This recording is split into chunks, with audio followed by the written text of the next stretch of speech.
You're listening to Inspire Change, a broadcast that strives to educate, motivate, and empower men to challenge traditions of masculinity. To guide us through the intricacies and intersections of emotions, relationships, and male identity is renowned psychologist, author, and speaker Gunter. This is Inspire Change. Before I begin the actual podcast, I would like to respectfully acknowledge the Gadigal people of the Eora Nation, who are the traditional custodians of the land on which I work. I would also like to pay my respects to their elders past and present. Welcome everybody to another episode of Inspire Change. Hello everyone, I'm Miranda Spigener-Sapon and you are listening to Inspire Change. I would like to welcome our listeners to this special bonus episode of Inspire Change. Normally, I'm behind the scenes as the executive producer and showrunner of Inspire Change with Gunter, a globally syndicated podcast now in its fifth successful season that is hosted by psychologist and author Gunter. But this Friday, we have an added bonus. We plan to do more like this into season 6, 2024, where we dive into thoughtful conversations with authors, artists, and other thought leaders looking to inspire change through art and literature. Joining me is my co-host, author Kristen Ruggeber. She is a critically acclaimed author of the Legend of the Lamp time travel series trilogy, and also, she is a writer, is part of my Hazley animated series that will be starting up production again early next year. She also has a Christmas children's book that she wrote that is coming out from Bonfire Cinema that she co-wrote with her husband, Michael Ruggeber, called The Penguin and the Pixies, that's due out this Christmas. But we're not here to talk about that today. That's right. We're here to introduce some wonderful authors who have some new books to share. And I thought, Miranda, would you like to introduce them? Yeah. I mean, like I said, we've got some great, these authors are from Winterwolf Press. They'll each be sharing with us some insight about them and their books. And so, Chris, let's get this party started. First up, we have, of these four authors, we have Jerry Hurtubise, author of Parkinsonian Democracy, a legal fiction advocating diet and exercise for Parkinson's. A seasoned trial attorney from San Francisco found himself on an unexpected journey after being diagnosed with Parkinson's disease. Leveraging his extensive experience in litigating head trauma cases, Jerry embarked on a mission to uncover the essential tools required to tame his disease, all aiming to continue leading a fulfilling life alongside Catherine, his beloved wife of 35 years. His explorations pave the way for managing his condition and fuels his passion for writing. Before his current project, Parkinsonian Democracy, Jerry penned The Spiritual Apprenticeship of a Curious Catholic, a previously published book that explores the depths of faith and spirituality.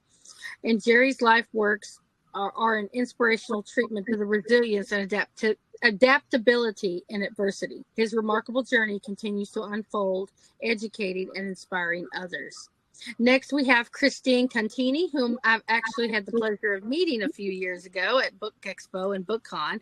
She's a healer and author of Death Awakening to Life, Standing in a Dead Man's Body, and Rising from the Ashes.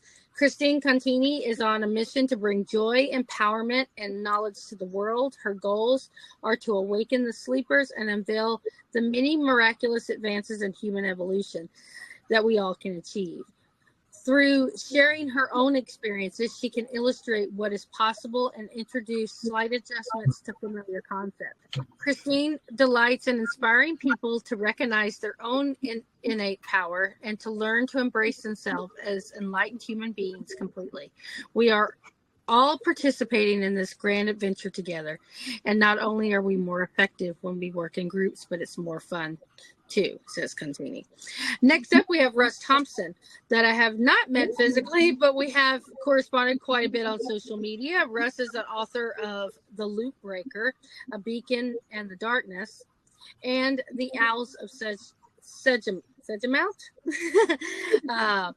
Russ Thompson is a writer, teacher, and musician who has been writing fiction for 20 years and teaching for 16. He has helped many others create and mold their aspirations into reality. These projects include works in the genres of fantasy, romance, horror, and biographies, and also his own collection of short stories called The Tales from the Rim, a fictional account of legends and ghost stories set in his native state of Tennessee. Russ strives to bring a unique and inspirational voice to his work and to help others do the same. And last but not least, we have Jeffrey Naylor, Chief Editor of Winterwolf Press and author of the upcoming Love at First Bite, or How My Mama Met My Daddy, and other stories from the life of a baby boomer. He is also an editor, ghostwriter, writing coach, and teacher. Jeffrey has extensive experience and a long history of helping people express themselves through words and writing. Jeff has been teaching English off and on for 5 decades, from teaching English in high school through the university level. He's a retired professor from Indiana University Southeast, where he taught English literature, philosophy, and ethics. He also did a stint of teaching at the University of Seoul in Jeonju City, South Korea. Naylor also served as a reserve officer in the United States Army Reserves, retiring as a lieutenant colonel. And Jeffrey is a father of 6. So without further ado, got to get this party started. Welcome everyone to Inspire Change. Thank you. Thank you. Thanks. Great to be here. Great to see. All right, Chris, let's roll into some questions here. I think first we have a question for Jerry. Yes, we do. I was wondering, to start with, what exactly is Parkinsonian democracy? Can you explain it a little bit? Yeah. First of all, I'd like to thank the people at Winterwolf Press for making this a very, very enjoyable experience. They took a good writer and turned him into a great writer, and I think they have to be mentioned because it has been such an enriching experience working with them. Parkinsonian democracy, a legal fiction. If someone that's diagnosed with Parkinson's disease chooses to live in a Parkinsonian democracy, they accept personal responsibility over their lifestyle and make the changes necessary to slow down the progress of Parkinson's. What I do is make people aware of the incredible tools that they have in taming the disease and getting them to realize that they have an incredible amount of power to change their lives, and they don't have to treat Parkinson's the way their parents do in just taking medications and waiting for bad things to happen. But it does assume a radical lifestyle change, because most of the power that they have, most of the power that they have, they don't even know exists, because doctors don't tell them that they have. It can become very evident from early onset when they begin exercising that they have a capacity to create a chemical reaction in their brain to cause information to be disseminated between brain cells. And in our case, movement information is key. And also the power they have over their diet is key. They have the freedom to choose which food to eat. And that's where it gets really kind of difficult, because most people that I talk to that have Parkinson's want to know what they should eat. And it can be very dangerous territory to traverse, but you don't want to tell somebody what to eat. But what I do tell them is going to the internet and typing in good foods for the brain. And then what really gets me into trouble is typing in bad foods for the brain, because what happens is inevitably people realize that the foods that they're eating they're acting as a co-conspirator to the death of their own brain cells. And after all the research and writing and litigating brain injury cases as a trial attorney, I realize it comes down to one thing, and that's keeping brain cells alive. And people, when they're diagnosed with Parkinson's, have lost about half of the brain cells they have in an area of the brain called the substantia nigra. And so you can either look at the substantia nigra as being half full or half empty. And I choose to see it as half full and realize that the objective and the goal is to try to keep them alive and to make sure that people realize that they can do this every day. Matter of fact, what I do every morning is I get on the elliptical machine outside in our backyard, and I stand for an hour, and I induce a runner's high and restore all normal signaling in the brain. And it kind of sets this tone for the whole day because it gives me an incredible feeling of well-being, and it's very much in conformity with what doctors at Harvard believe, that when you induce a runner's high, you can restore all normal signaling in the brain. And then I do online fitness classes with a wonderful organization called PD Connect. And I take long walks, and I do my chores around the house that my wife reminds me to do every day, and eat the right foods. I mean, I can't be more clear and emphasize more loudly the importance of a diet. And I see the Parkinson's, the treatment of Parkinson's, as like a three-legged stool. One leg being medical treatment, and another leg being exercise, and another leg being diet. And what I would like to say is that I did come to a revelation that modern medicine is really good at treating the symptoms of the disease. But what we do when we exercise and we use diet as a medicine is we treat the disease. We get in and we have control. The Parkinsonian democracy means that we have the freedom to do what we need to do to make sure that we have enough blood and oxygen in the system, and we have the proper glucose to cause the spark that causes the transfer of chemical neurotransmitters to another brain cell.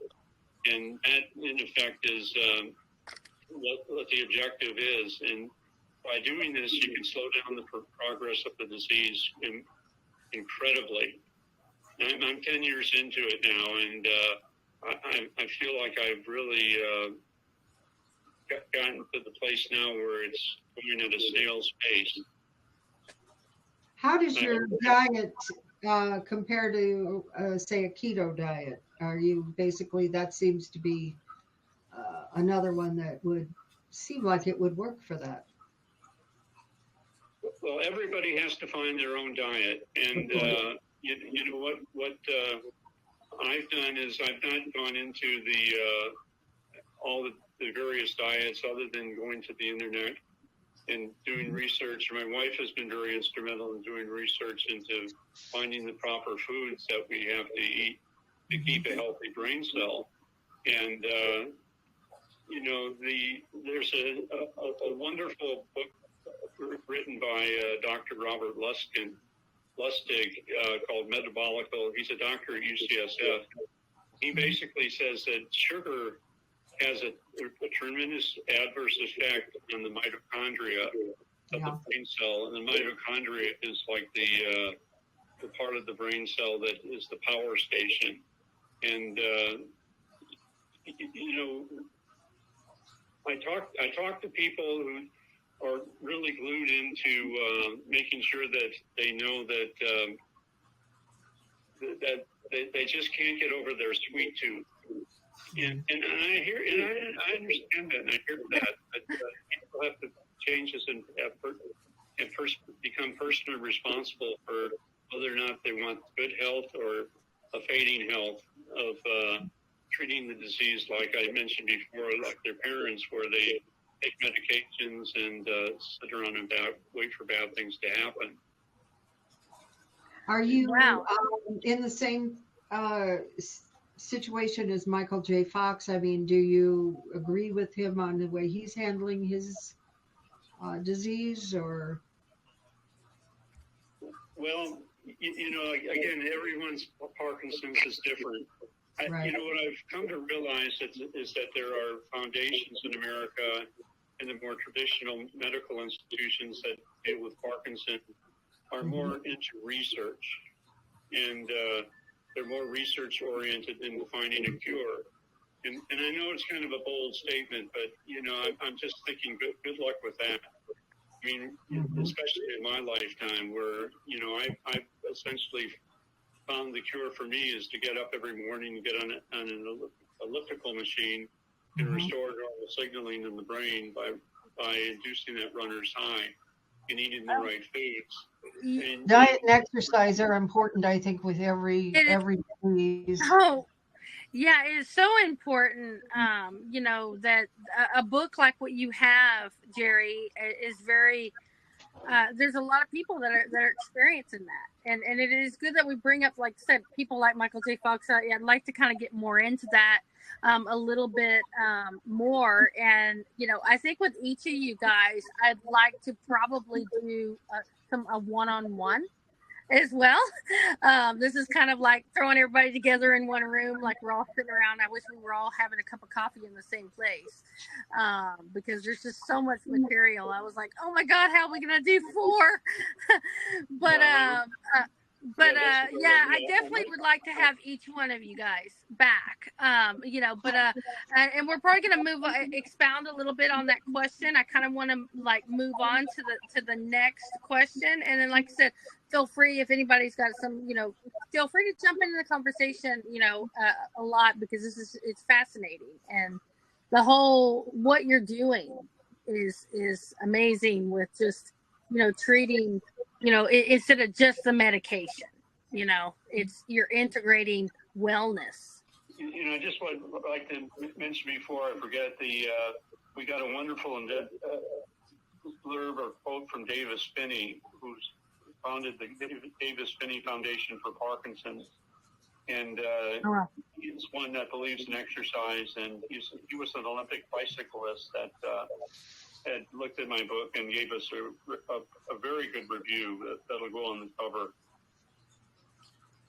Oh, that's amazing. That's amazing. And we're definitely going to have some links to everybody's on the show page by Friday when this goes to air. So we'll have all of that. That's just amazing.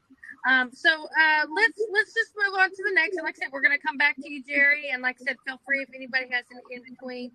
We'll just kind of get everybody's questions in right now. I wanted to make a comment about Jerry's book, if you're okay with that. Yeah, go ahead. Yeah, I was fortunate that I got to take an advanced look at Jerry's book, and it was such a unique perspective brought to you in a way that makes you think. It catches your attention. It gives you concepts that move you, versus like he says, a lot of people just wait to die even. And this was just like, no, we're not doing that. This is the new way to live. It was exciting to read. Yeah. I noticed that as I was flipping through. I haven't had a chance to, like, before this interview, to read everybody's yet, but just kind of skimming through. And it's like I said, it's quite fascinating, your journey. And of course, I love your book cover too, because it's got definitely a pretty compelling as well. It kind of draws you into the whole story. You're like, ooh, what's this about? You know? I can't wait to finish, like, actually reading it through. There was no way I was going to get through everybody's before the show. So Chris. There we go. Christine, my husband, Mike, has been fighting stage 4 cancer, colon cancer, actually, for about a year and a half. and it's been rugged.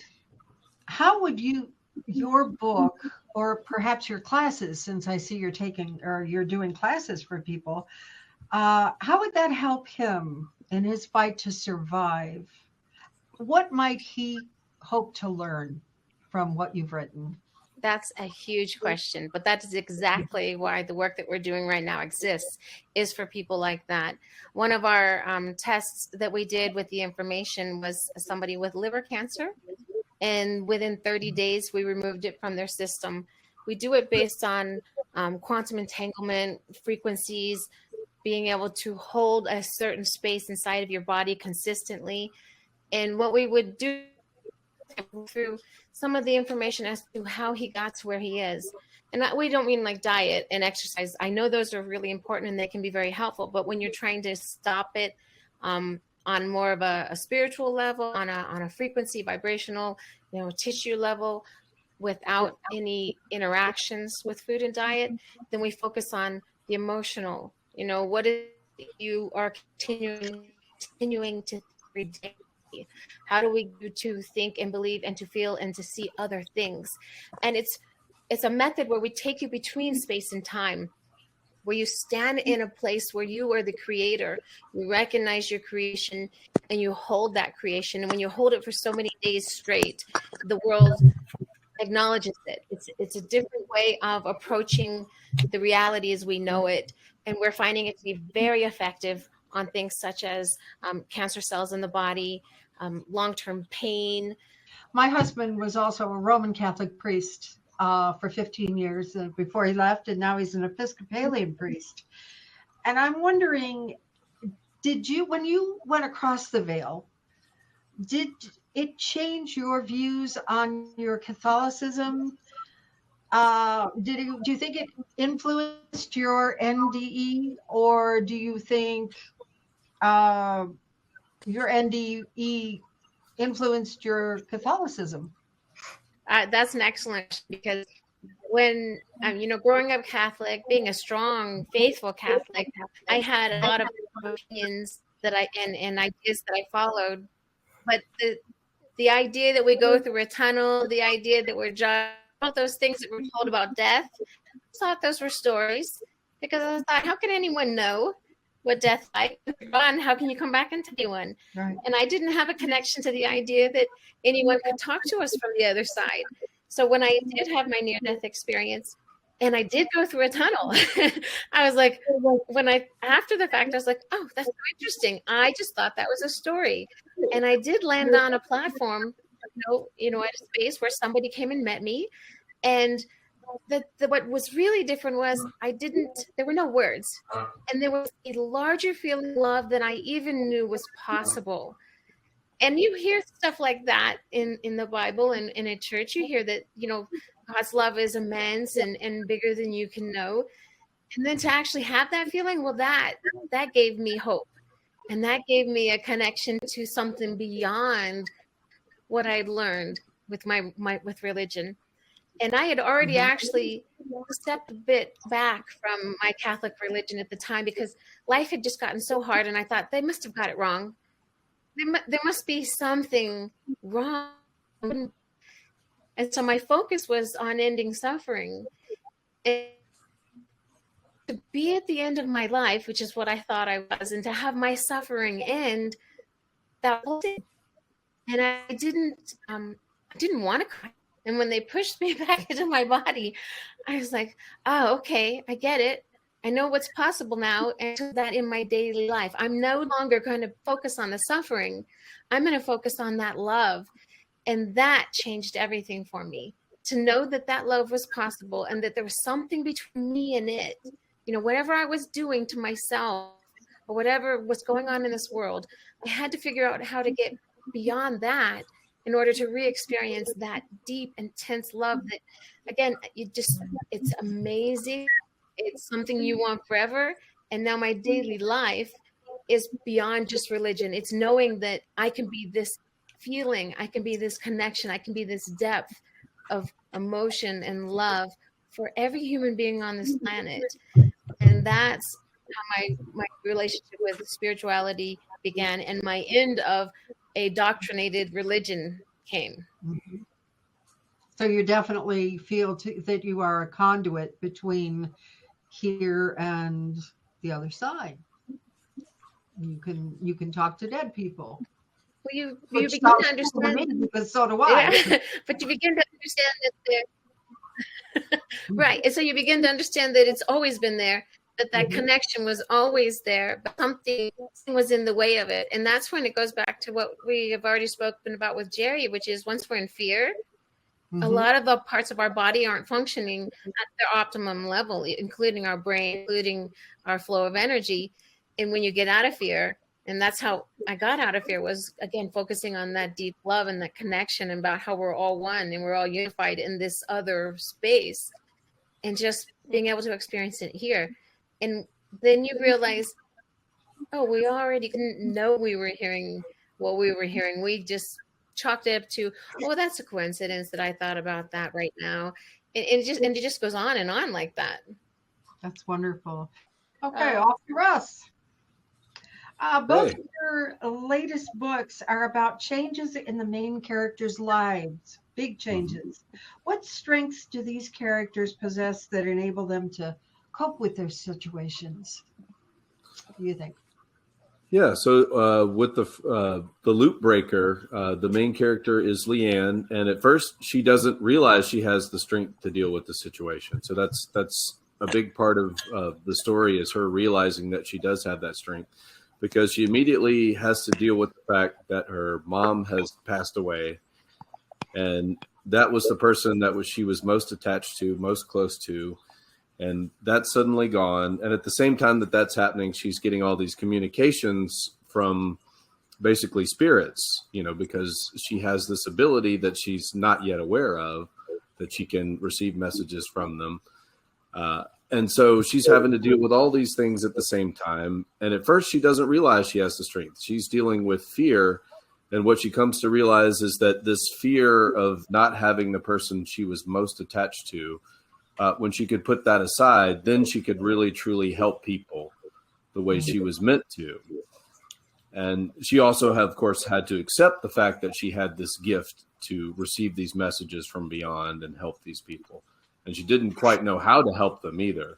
So it's about not only discovering that you have these abilities to overcome fear and help other people, but that it's going to take other people as well, because it took a lot of other characters coming in and helping her to see that she had that strength. She had like a close group of friends, and she had kind of a mentor figure, which is Felicity, which was kind of like the town fortune teller. And so that's the main thing, is that she had the strength to empathize and help these spirits, but she had to first see that she had the ability and remove the blocks that she had with the fear in order to see that she could actually help people. I love that idea. Did you draw from any personal things that have happened to you in your life? Well, one of the things I was kind of thinking about while I was writing it was the mortality of myself and my parents, my parents being, getting on in their years, and thinking about what it would be like, to be without them. And luckily I'm not without them. They're still with me. But what would that be like to not have that connection, to not have, the connection to people that you're almost, more close to than almost anyone? And do you have the strength to be able to carry on? And, so that was a big underlying theme of it as well, for sure. I see you're very involved with the ecology too. Can you tell us a little bit about you seem to be a great lover of the outdoors. Oh, yeah, absolutely. Yeah, and that's a big theme with Owls of Sedgemount, because it's about, a lot of it is about conservation and about, recognizing how things are connected in terms of the environment. So that's one of the big messages there, is that everything, not only are we all connected, but in a scientific sense, in an ecosystem, everything has its niche, it has its job, it has its reason and purpose for being.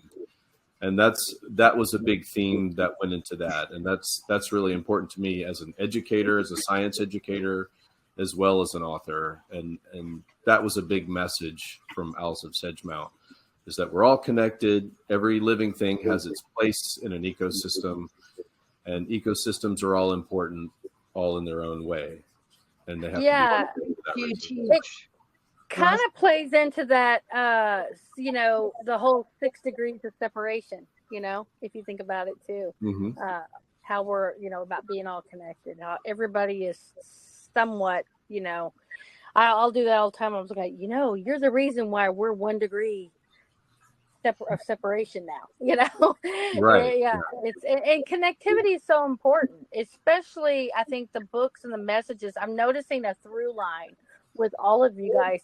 There's a little bit of a spiritual connection, at least, we'll get to Jeff's book next, but there's like a little bit of a theory, and I think that's partially with Winterwolf and having like-minded synced authors and stuff like that. But I love that. What grades do you teach, Russ? I teach 5th and 6th grade science. Okay. So, yeah. Oh, that's a wild group. Yeah, very much so. Yeah, they can be, for sure. A fun group too, because they're not yet jaded. Once they get into 7th and 8th grade, they get kind of like, real jaded and cool, too cool for school and all that sort of thing. Yeah, I guess you are kind of in it, because right now you're dealing with, I guess, with 5th grade. I remember, I guess, when I was in 5th grade, I mean, I'm a Gen Xer, but it's like there was, you're basically the seniors of elementary school, and then you get to junior high, and then that's when the hormones are really going wild. So I guess actually you're in a sweet spot. So I guess you're glad you're probably not teaching high school. Yeah, they still have a fascination. I think about middle things. school is the worst. Right. 5th grade and sophomores are 3 pivotal years, I think.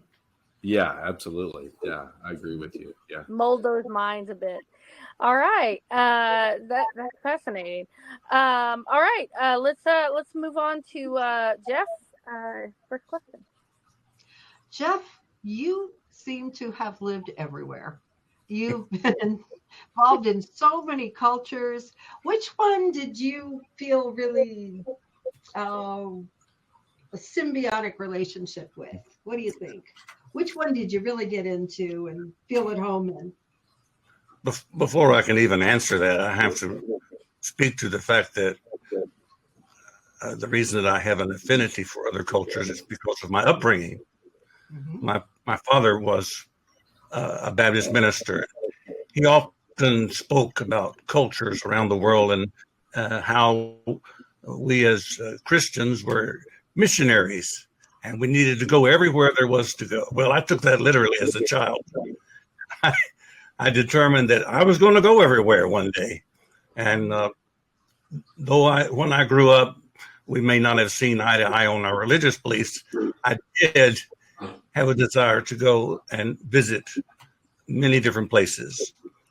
I started off with the closest, which would be Mexico, and then wound my way to Europe before I went to Africa and then to Southeast Asia over the last 70 years of my life. I away from our little state of Indiana, isn't it? Because I'm yes, it is.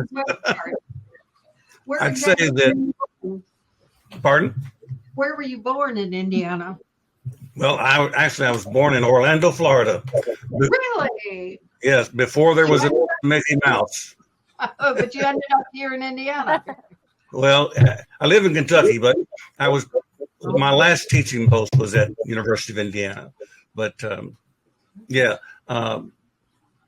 I would say that Southeast Asia, you wanted to ask me which I had the greatest affinity for. I might get myself in trouble here because I have an affinity for all of them.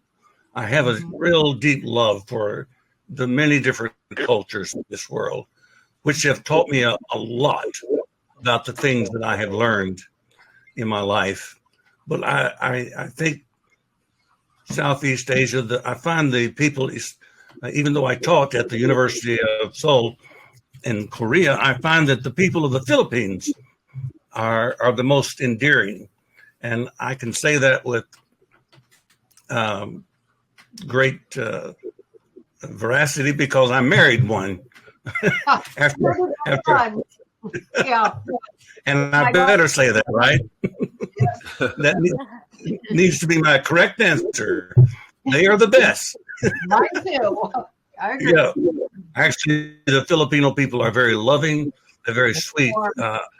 Almost at times you have to think that they're very innocent in their way that they believe. And they're a little bit, it reminds me of the way it was when I grew up in the 50s and the 60s, where the extended family was appreciated to a greater extent. And that sitting around the home dinner was not just at Thanksgiving, but was every week. And oftentimes that's the way it is in the Philippines. They throw a good spread and they throw it big and they throw it often. But the importance of family dinners to me, I think it seems like everybody's on the go so much, and with kids with their noses in their phones all the time. Absolutely. My dad was always big about, we'd come home from school and we'd sit down at the table at dinner together and like enjoy a family dinner or a meal. And it's you didn't enjoy lumpia. Turn off the TV. The TV had to be off if we were sitting down at dinner. You know, one thing you do around these family dinners is you pay attention more to food, the types of food. Now, I was the same way growing up. We had our family dinners, but my mother could tell you about everything that we were eating. Of course, she ate it generally, but my father also had a garden, and he could tell you how it was grown, what the nutrients of each vegetable was, why it was important. Now, I lost a lot of that through the 60s, 70s, and 80s and 90s, but my wife currently can tell you everything that's what we're eating. She knows exactly all the vitamins and minerals are in it. I'll say to her, now tell me again why we're eating this.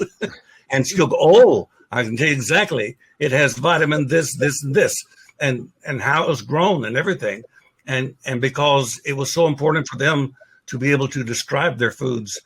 And of course, a lot of their foods are a mystery to me, but they're enjoyable none the same. But they're full of life-giving nutrients, and it really has changed my life in my older years to change the way I have an appreciation. I'm really interested in your book of vignettes. Oh, can you share one little one with us just now?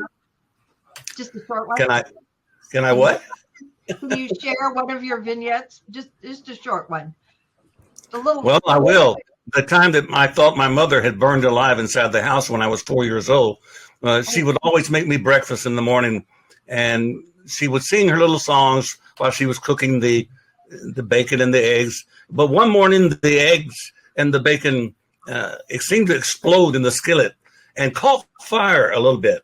And I remember running, screaming out of the back door. Of course, we had a screen porch back door, running out the door and crying for my mother, come on, Mama, hurry up, get out of the house. And I ran all the way around to the front of the house, and I'm standing there and I'm waiting for the house to explode or for it to burn down or something. And nothing happens. And I wait and wait and wait. Nothing happens. So I decided, well, I've got to go around and see what happens. So I go back around and look and see, peek in the door, and my mother's just standing there. She's singing a little tune, and she's continuing to cook the breakfast.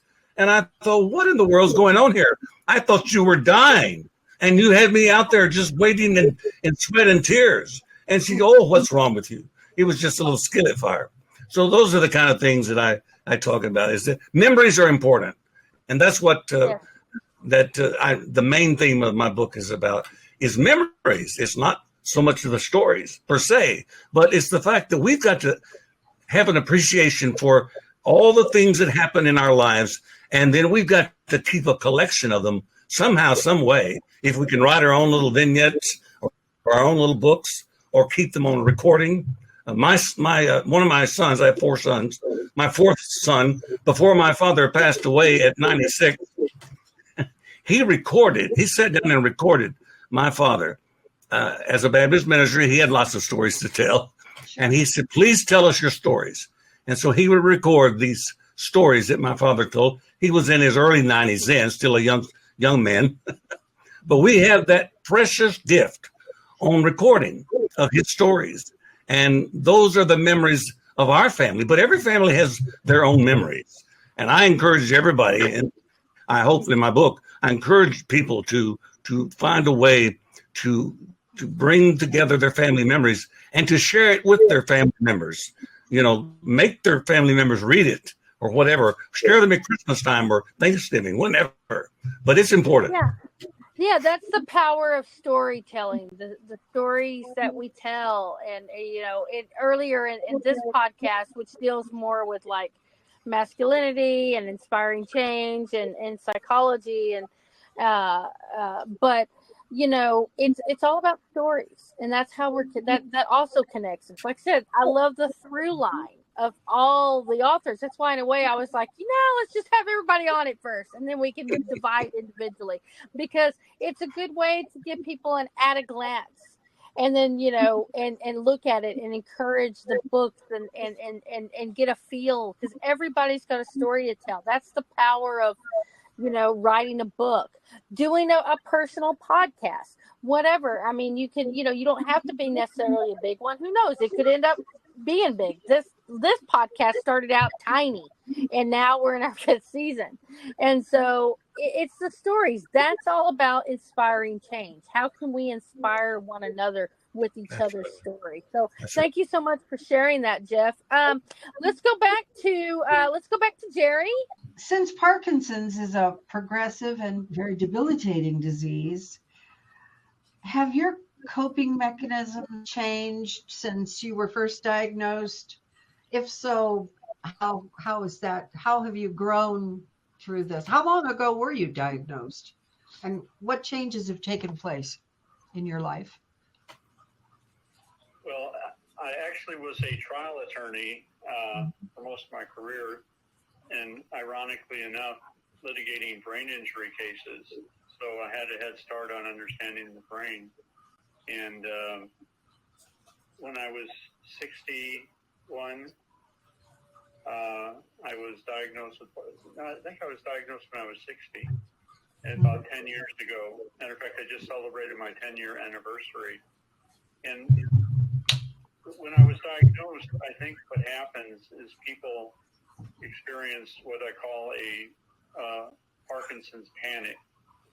Because it's such a, because you hear just those words, debilitating, progressive, and other adjectives that are equally scary, and you think that you can get into a real funk and allow that part of your brain that controls the fear to take control, such that you never get to your rational brain. And that's one of the things in my book. What I do is I try to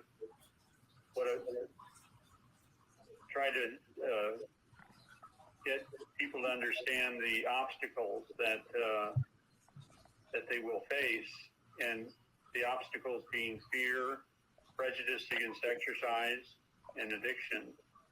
And what those obstacles have in common is they all need to be functioning from parts of the brain other than the rational part of the brain. So my evolution has caused me to believe that people that are diagnosed with Parkinson's better get to the rational part of their brain quickly so that they can enjoy their life and to modify their diets and do the exercise that I encourage them to do. And it is always telling when I talk to people about exercise, how I know instinctively which ones are going to do it and which ones aren't. And the ones that don't consider exercise as an option always think of it as a necessary evil. And I learned quite early that it's actually a necessary blessing. And what I've done is from day to day with feeling such joy, and it has really enhanced the relationship between my wife and my son and I too. We've been very close.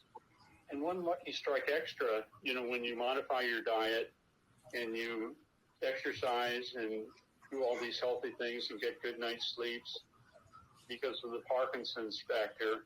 You also improve your heart, your digestive system, and other organs in your body. And, you know, I actually would probably outlive myself if I hadn't had Parkinson's. That's great advice. Brilliant. Yeah, words to live by. Mhm. Totally. But those are some of the changes. The idea that fear that's the beginning of the problem for most everything as well. Because with the work I do, that's the first thing we have to combat too, is get you out of fear, get you out of fight or flight, get your system to be calm, get your body to be relaxed, because your wellness does not occur when you're in stress. And Jerry getting that runner's high, it's breaking that connection to stress. It's giving him the full function of a system. And that's part of what we have to do in any form of wellness. And I applaud that information, Jerry. It's great that you can show us how the brain is often in the way of what we need. Good point. Yeah, that's good. Yeah, absolutely. When you feel that fear, the adrenal glands produce a chemical called cortisol. And, you know, it's a very, very effective chemical when our ancestors were running away from saber-toothed tigers. But in our culture, we're staying in a constant state of fabricated fear. And that cortisol continues to pump out of our adrenal glands. Some medical people think that causes a lot of the problems that we have. And stress can be a cause of so many different diseases, and some people think even Parkinson's. Amazing. Yeah, I mean, I agree with all of that. Mm-hmm. Yeah, it just goes back to definitely, like I said, we're gonna have to schedule some more one-on-ones because you know, there's just so much, like I said, your well-being from, you know, wellness, not just about the medication. Okay, you got this diagnostics, you know, but then there's the, you know, having your mental state and the wellness to balance, and, you know, the dopamine that you get from, you know, the different, you know, endorphins, and, you know, I'm probably throwing in a bunch of words right now, but yeah, it's fascinating. Sounds good. Exactly. It's like you're treating the whole person. You're not just taking a medicine. You've got this complete lifestyle shift that happens. By the way, Jeff, I love your background. You got the books in the background. I'm thinking, you know, I'm a writer, and me and Christine have the similar backgrounds right now because I'm sitting next to a white wall. Well, this basically gives some of them. They keep on going down the wall and around. It's an impressive library. I love that. Yeah. You know, my thing is to grow my library of books. Even, you know, I'd love to have a room that's just all books. But yeah, let's go ahead and get your questions done, and then we'll bounce back to Russ and the other two after that. So that way you can fade out if you need to. All right, that sounds good. Okay, go ahead, Chris.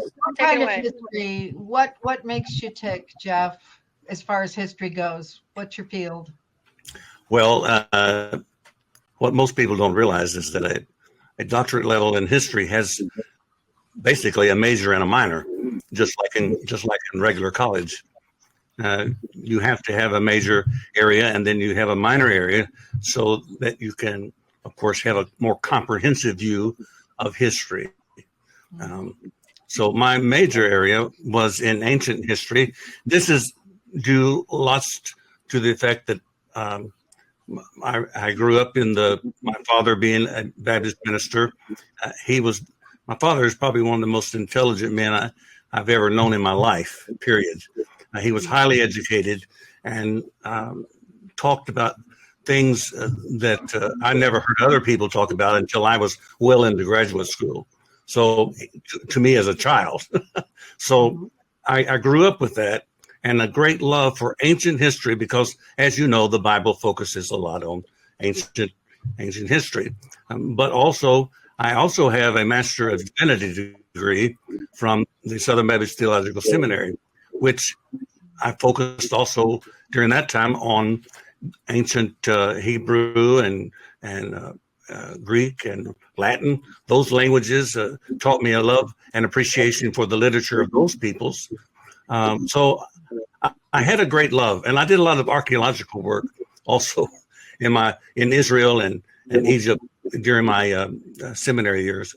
But I also had, of course, an affinity for American history because there's nothing like being patriotic to the themes of American history. When you're growing up in the 50s and 60s, it was very much emphasized. So those were my points of emphasis. I emphasized my major was in Rome and Greece, and my minor was in American history. That's wonderful. You use those insights that you learned while studying history in your vignettes. Do you have stories about? Oh yeah, I do. I'm looking forward to reading this book. I really am. Well, you're one. If we get some others to read, that would be great. After the show, there will be many. So that'll be great. Yeah, I notice there's Where's so many the things. release date on your book? Well, Valentine's Day is what I was told. So Okay. that's a little way. I had thought it'd be earlier, but I think it makes sense. It's supposed to be love at first sight. How my mama met my daddy. My mother and my father met each other while fighting and trying to kill each other in the middle of a school bus fight. And it's an interesting story, but that's the beginning of the book, and the beginning story is how my mother and father. It's not a statement of love at first sight, but love at first fight. And they literally had to have the school bus come to a halt, and the school bus driver had to pull them apart while all the kids were, and this is when they were in high school. So they were really going at it. But they eventually fell in love and were married for 70 years. So they have a beautiful story to tell. And there's a lot of my mother and my father in my stories, as well as my own children. My kids are the reason that I'm practically bald, because they have done so many insane things that drove me to the edge. But it's all about family. It's what it's about. Yeah, yeah. But yeah, if there's any other questions, or if anybody's got any other comments, I kind of want to do a closeout, Jeff, of you, and I think definitely maybe closer to Valentine's Day, maybe I can do another one-on-one. That would be great. Where you can talk a little bit more about your book. So Jeanette will coordinate all that good stuff, and go from there. And again, I think everybody, I'd like to do a little bit of a one-on-one as well. But yeah, so Jeff. My name is Jeffrey Naylor, and the name of the book is Love at First Fight, or How My Mama Met My Daddy, and Other Stories by a Baby Boomer. And it should be released sometime around Valentine's. I don't have a website other than my poetry website, Jeffrey Naylor Poetry, Jeffrey Lynn Naylor Poetry.com. So maybe you can look on there. I have about 200 poems. I'm also a poet, so I do a lot of things. But awesome. Yeah. Well, you know what? I think every artist and writer is a multi-hyphenate. And that's what makes, I think, some people say, oh, I just focus on one thing. But you're a world traveler and a teacher and a poet and a writer and an artist. And so it's hard not to be a poet. If you've seen as much of the world as I have, it's hard not to be a poet. Exactly. It's beautiful. And yeah, I can't wait to hear more. And like I said, this is just an intro. This is just a beginning. Thank you so much, everyone. Thank you so much. It's been a pleasure talking to you, Kristen. Any closing words? Oh, Jeff, it's been a pleasure. It really has. I've enjoyed talking to you. Even though you weren't a born and raised Hoosier, would consider you one of our own. And I can't read your book and talk to you again someday, I hope. Me too. Nice talking with you. Bye-bye. Have a great night. Talk to you soon. Bye-bye. Talk to you soon. Russ, I love the ideas of your book. I really do. Thank you. What are you hoping that the children will learn from reading your books? What do you want them to get out of it? Well, let's see. I guess we'll take it book by book. Like with the Loop Breaker, I think the lesson that I want kids to learn from it is that, you know, you may feel like you're alone at times, and you may feel like you can't deal with all the issues that are, you know, surrounding you. And that's just not true. You know, it's this common thread that we've been talking about all night about, you know, fear that I can't do it, fear that I can't face this alone, that, you know, all the challenges that are facing me are too much for me to bear, you know, the fear of all of that. And that once you remove that, it opens up this just whole avenue of possibilities, and that you should nurture your own creativity and your own way of helping the world and giving something to the world. Because again, we all have something, we all have a gift, we all have some way that we're helping and that we're connected to each other. And once you remove those blocks, you can figure that out, you can find that, and you can freely give that of yourself. And you do have the strength within you to overcome those things. You aren't alone. And when you're in those moments and those feelings that, you know, I can't overcome this, it won't last forever. It will end, and you can find the resilience and strength to get past that. So that's one of the big things with the Loop Breaker for sure. And similarly with the Owls of Sedgemount, like how we're all connected and how we all have a gift to bring, but also kind of an environmental awareness as well. It's not only an awareness of what their position or what their job in the world is, but how the world is connected to them and how their actions are connected to the environment and the world as well. Because, you know, obviously we have, you know, looking at it from a science teacher and an environmentalist perspective, you know, we have all these imperiled ecosystems, and when we don't recognize the importance of those and we look up one day and those things are gone, you know, that's the tremendous amount of loss that we will feel from that, you know. And we have all these endangered species that are clinging to small habitats in different parts of the world, and that deserves our attention, you know, because everything has its role, everything has its importance. And so that's a big message behind Owls of Sedgemount as well. And also, you know, if there's a way for you to help someone in a situation, then do that. Because one of the things that occurs in the book is that the owls are trying to save their home, and they need some kind of connection to the outside, because obviously they don't communicate with humans. So there's this little boy that comes in and starts to share this information with them, and they start communicating with him, and they've got an advocate now in the human world, right? So it's like if you've got some gift to give and you see this need there, then, you know, give of yourself if you can, you know. And so that's a big part of it as well. So I'd say those are some of the takeaways. Very inspiring.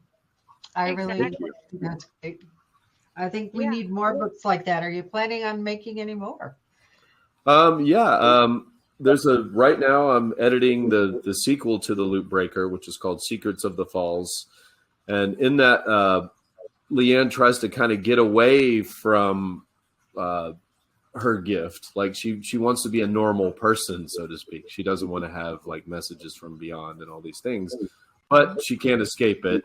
And it turns out that what she has to overcome in this chapter is her anger at the way she thinks things should be, and not accepting things as they are, not accepting her gifts, and not accepting the things that are calling to her. And when she finally gives into that, it opens up a whole new chapter. So I'm working on that. That's a new thing that's coming out.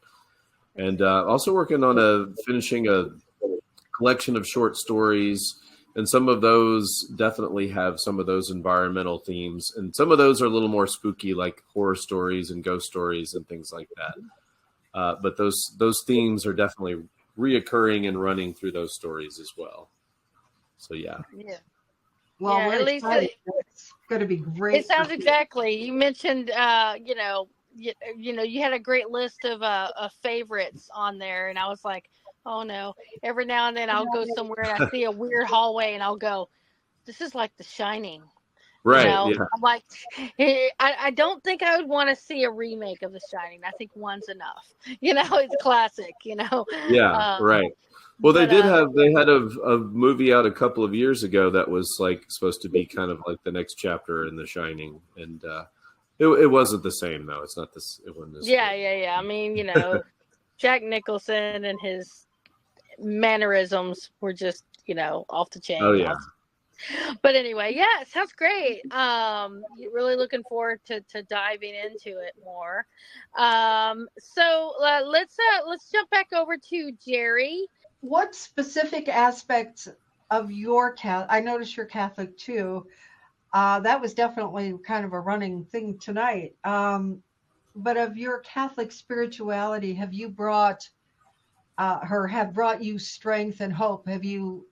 Is that a big part of your life now, Jared? Still? You know, any strength and hope that I have, you know, I have to give credit to other people, especially my wife and my son. Mm-hmm. You know, they just are such inspirations to me and help me get through each day. But earlier on in my life, I give credit to the mostly the Jesuits who I trained by in college and with the law school at the Jesuit University. And what they're capable of doing is making the person realize that they have how much potential they have to change the world. And I can remember back in college when I was feeling some degree of distress, and I went to a Jesuit to talk to him. He made arrangements for me to go to California, meet up with a Catholic priest that was just ordained, and he took me through the migrant labor camps of California, and I ended up for 2 years after college working with Cesar Chavez and the United Farm Workers Union. And I got to tell you that, you know, I enjoyed that experience because we have a choice of who we want to associate with. And we associate with people that, when we associate with people that are other-driven, we become other-driven ourselves. And it just was a learning experience for me to go through my Catholic upbringing, because, you know, it was a curse and a blessing. Mostly a blessing because after I figured out who I wanted to associate with, and realizing the Jesuits are really good at teaching you that you model what you see. And if you choose to model goodness, love, and forgiveness in people that are kind of experts at that, then you will become a forgiving person yourself and very loving. I mean, if you want to associate with a group of white supremacists, then you are going to get a different result. And the Catholic Church can be criticized for many, many reasons, but one thing they can't be criticized for is having a large tent. And, you know, there's plenty of opportunity to find people within the church that are kind and giving and loving and have so much to offer to the world. And I was impressed with the Jesuits to the extent that they taught me so much about myself, and some of that gets into the book, because one thing that I realized was that the obstacles that prevent us from making good decisions about our health are the same obstacles that prevent us from making good decisions about our mental health as well as our spiritual health. And I mentioned that to a woman that works with Sister Helen Prejean recently, and she just said, "Jerry, you know, you got it. It's all interconnected. And it doesn't have to be complicated." The Jesuits told me to read the Sermon on the Mount 50 years ago, and I still haven't gotten through it. I mean, I read it, but every time I read it, I see something different. Yeah. So, you know. My husband was trained by Jesuits at the Gregorianum in Rome. I can see where you became a very good attorney. They're sharp. It's good people to be trained by, especially for being an attorney. Yeah. Yeah. Well, favorite teacher at University of San Francisco was Jeff Brand, and he always used to see Jesuit priests have S.J. behind their name. Mhm. And he said that stood for Jeff Brand. Uh-huh. And he was Jewish. And he was Jewish. I guess that makes sense. All right. I think I've run out of questions. I've just now. When is your book coming out? Well, it's been a moving target, but I think the latest is the day after Thanksgiving. Oh, wonderful. Just in Wow. time for that's people to perfect. buy it. And That would be the great. title is Parkinsonian Democracy, a Legal Fiction by Jerry Hurtubise.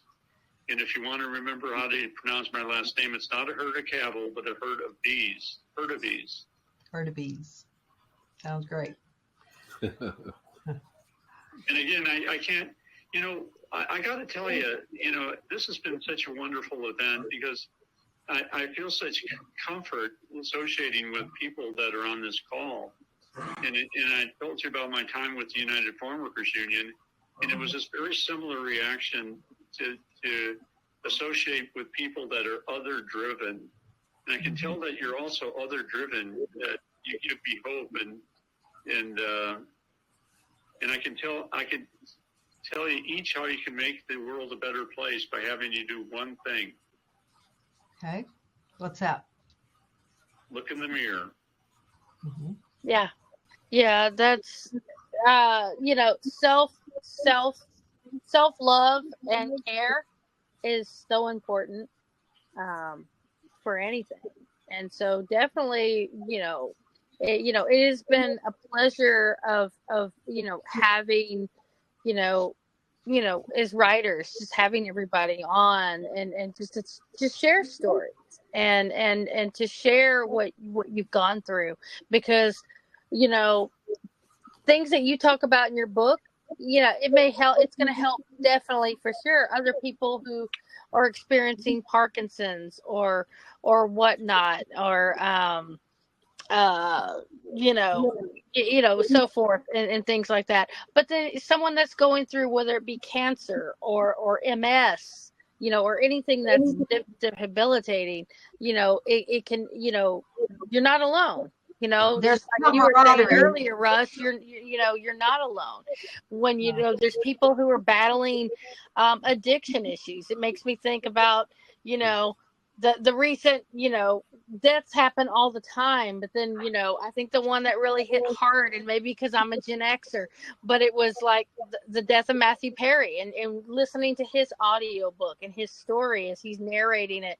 He published it 2 years before he tragically died, and it was like he was going through a lot of pain just in life, not thinking he was worth just because you have fame and you think, oh, that's going to help you and build on, it's how, how we connect, and that people love you, but sometimes, you put people put themselves through pain. And it's just being loving and being kind to one another. And, never stop. The world needs more empathy. Yeah. Exactly. That was what I was just thinking. Empathy. And through this book, Jerry's book, I think we can all learn about learn to practice it. Yeah. I love the through line in everybody's. I do have one question more for Christine. I'd like to ask her. Can she tell us more about her workshop and classes that she's doing? I find that interesting. So for the beginning of the year, we are kicking off a wellness expedition. And what we're doing in that wellness expedition is taking people step by step, because even though we can give you these great big concepts of what it is to get out of fight or flight, what it is to let go of the pain and suffering, what does that look like in daily life? And so we'll have a workbook, and the workbook will have set day activities. We'll meet once a week to talk, how is this working in your life? What does it look like in you? Because when we say So with the workbook, we'll be taking people step by step through daily activities, daily things to do. And we have practices like motion, where you move through something very slowly in order to see where it's stuck in your body. So we don't always have to know what the problem is to release it, but the body has the connection. And if we just give attention to that connection, then that thing that is stuck in our system can release and everything just starts moving. So we'll get together once a week to discuss what is this happening in your lives. And as we've been having our trials on the material to make sure it's effective, we've been having people come back and say that their lives are enriched. Their conversations with people are more in depth. They're getting to understand things at a higher level than they had previously, because we teach people even how to listen. We teach them what it is to speak from the hook of who they are versus the fear of who they are. And all of this impacts your life. So it's more than just looking at how do I get rid of my illness. It's a complete experience of being the full expression of yourself in every moment with all parts of you to make a whole person that is communicated repeatedly to others so that you can be seen, understood, heard, and then you can have the opportunity to see and understand and hear others as well. Beautiful. That is something I might be enjoying myself. I might have to join that. That sounds really fascinating.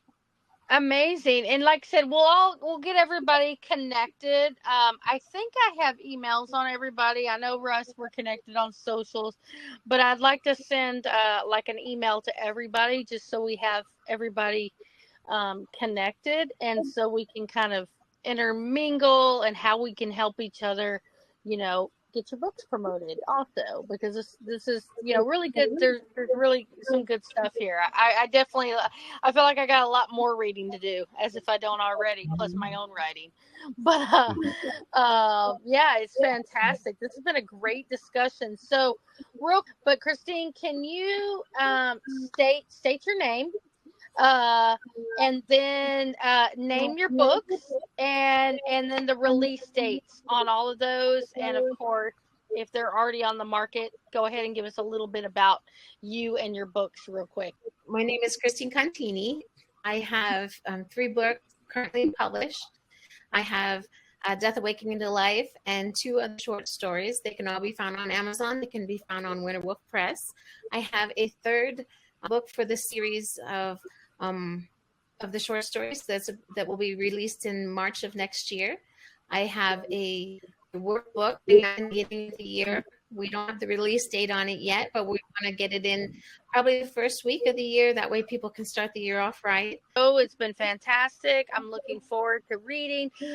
Jerry? My name is Jerry Hurtubise, and my book's title is Parkinsonian Democracy, a Legal Fiction, and it's expected to be published and coming out the day after Thanksgiving.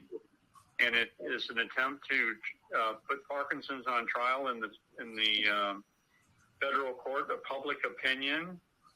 And what it hopes to do is to help people become aware of the incredible, powerful tools that they have to control their own lives, and in keeping with that thought, their own disease.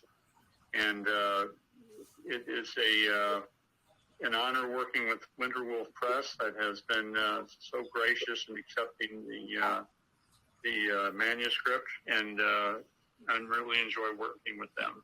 Amazing.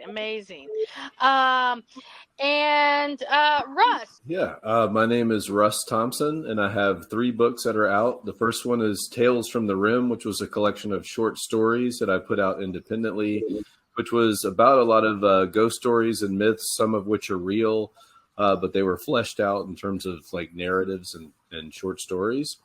The second one is The Loop Breaker, Beacon in the Darkness, which was my first release on Winterwolf, and it is a series, and I'm expecting the next one to come out this coming year, probably in the fall of next year, the sequel to The Loop Breaker.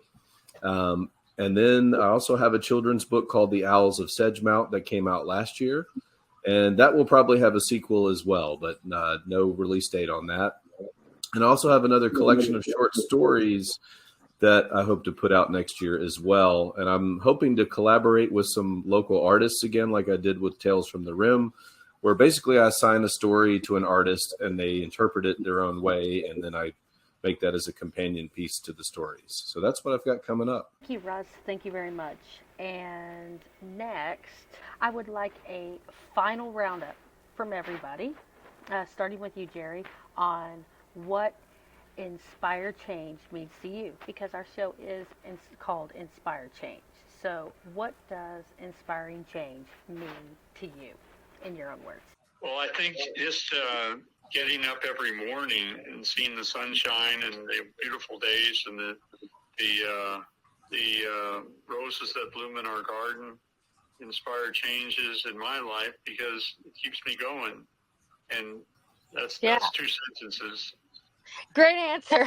Great answer. And Christine, what does it mean to you to inspire change?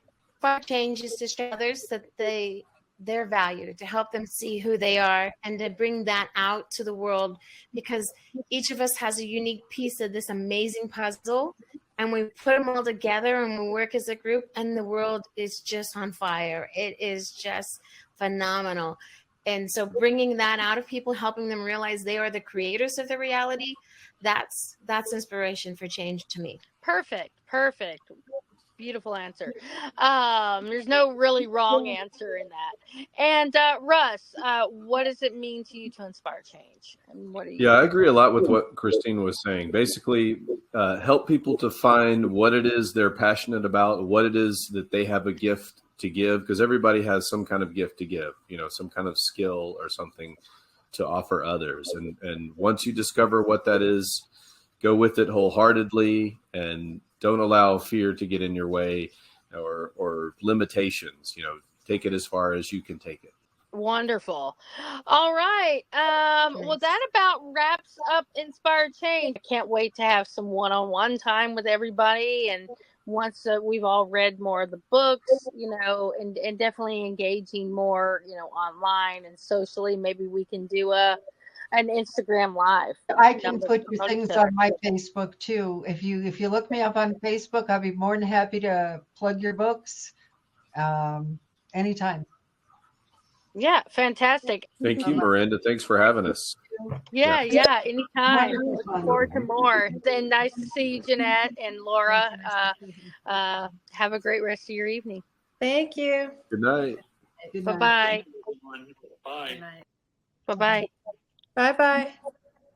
All right. I just want to say, I think that went well. What do you think of all the authors? Yeah, I was impressed. I some of them I really want to know better. I mean, really want to know better. Christine, especially.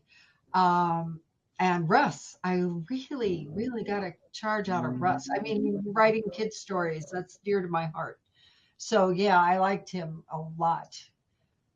They were all good. They all. Yeah, and I feel like Jeff had a bunch of stories to tell. And yeah, I'm kind of looking forward to checking everybody's books out, and we'll make sure we get some copies in, and so we can check it out and do some. Maybe we'll do some Instagram live. Maybe we'll do a Facebook live, and we'll bring Gunter into the mix. We'll see what we can do. Thank you again for listening to this very special episode of Inspire Change, a conversation with authors. And tune in every week on Wednesdays for our regular podcast. Thank you.